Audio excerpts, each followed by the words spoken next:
What's the daily schedule on Mount Kilimanjaro? Hi, I'm Kevin with Ultimate Kilimanjaro, and in this video, I'm going to discuss the regular routine while climbing Kilimanjaro, from morning until evening every day, including the summit ascent. Let's get started. On a typical day on the mountain, you'll be awakened from your tent around 6:30 a.m. by a staff member who will give a gentle tap on your tent and a hello. 6:30 a.m. might sound a little early to you in normal life, but on the mountain, most people are already awake and ready to go. Hot drinks are available in the mess tent at this time, and breakfast is served around 7 a.m. Before eating breakfast, you should pack your day pack in a duffel bag and bring them outside so that the porters can take down the tent. Meals are served in the mess tent or occasionally outdoors if the weather is nice. We set up chairs, tables, dinnerware, and silverware, so you're not sitting on rocks, logs, or on the ground. Usually, we begin walking around 8 a.m., while the porters and other crews stay behind to clean up the campsite, pack up tents, and other equipment. A health check will be performed in the morning. This is where the guides ask specific questions on how you slept, how you feel, whether you have an appetite, and so forth, along with checking your heart rate and oxygen saturation levels. While the hours vary from day to day, your average walking time will be around 4 to 6 hours per day. Shorter duration routes or days with acclimatization hikes will generally be longer. Most days on the mountain are enjoyed at a leisurely pace. It's common for clients to be concerned that they'll be too slow and lag behind the guide and the rest of the group. This concern is unwarranted. Being slow is fine, and in fact, recommended. The guides set a hiking pace to give everyone the best chance to acclimatize. We usually take a break once every hour. Note that people who are turned around on the mountain typically do so because they get altitude sickness, not because they were physically too tired to keep up or continue.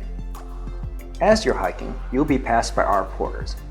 They consistently move ahead of the group in order to prepare food, collect water, and set up tents so that everything's ready when the group arrives at the next campsite. On some days, a hot lunch is served partway through your day's trek. Other times, you'll eat lunch after arriving at the campsite. Later on in the day, at the campsite, snacks are served. We call it happy hour. People can hang out in the mess tent and socialize or do whatever else they want to do until dinner. Dinner is served around 6 p.m. Another health check is performed in the evening. The guides will also discuss the next day's events with the group after dinner. The schedule on summit day is very different. Summit day is a tough 10 to 14 hour day. This monumental effort is what makes climbing Kilimanjaro an achievement. It begins very early in the morning as guides try to time their trekking party to reach the top at sunrise. Climbers go to sleep after an early dinner the night before and are awakened around midnight to prepare for their summit attempt. After a light snack or quick breakfast, climbers ascend in the dark, cold, and wind. It goes without saying that under these circumstances, climbing is difficult, especially on loose rock and up a very steep slope. This is where your physical prowess and mental toughness will be tested. Our team of Ultimate Kilimanjaro guides will be with you every step of the way on your ascent. Short breaks, usually lasting less than 10 minutes, will be taken along the way for a quick snack and drink. This is to make sure the climbers stay energized and hydrated, but don't get cold by sitting still. The guides will regularly check to see how everyone is feeling and offer a hand to those who need extra help. It's always possible that someone may have to turn around on the mountain due to altitude sickness, exhaustion, or a variety of other matters.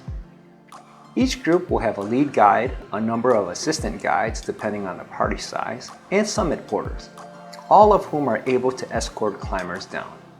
Therefore, if a person can't continue the ascent, one of the staff members will accompany him or her while the lead group takes the group onward. The remaining party is unaffected by the descending climber, and they continue their climb as scheduled. Once you reach the summit, some time is spent celebrating and taking photos before returning to high camp, either Barafu or Kibo Hut. There, you eat lunch and regain your strength before continuing the descent to a much lower camp.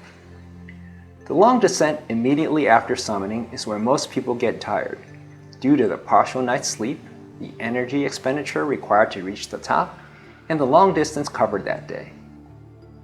This is completely normal. For those who may be feeling ill from the altitude, getting to this lower elevation can relieve symptoms, often quickly and completely. So now you know what the daily routine is like for climbing Kilimanjaro. On the mountain, you'll get the hang of it after the first couple of days, and I think you'll find it's pretty easy to follow and not very demanding. By trekking standards, most of the day hikes on Kilimanjaro are not very strenuous. The big exception to this is the summit attempt, which requires a tremendous effort and is hard for nearly everyone. Our daily schedule was designed so that clients feel strong and well rested leading up to the summit. The days before the summit shouldn't feel like work, but fun. If you're ready to tackle the mountain with us, visit ultimatekilimanjaro.com and let's get you to the summit. Please like and subscribe. I'll see you in the next video.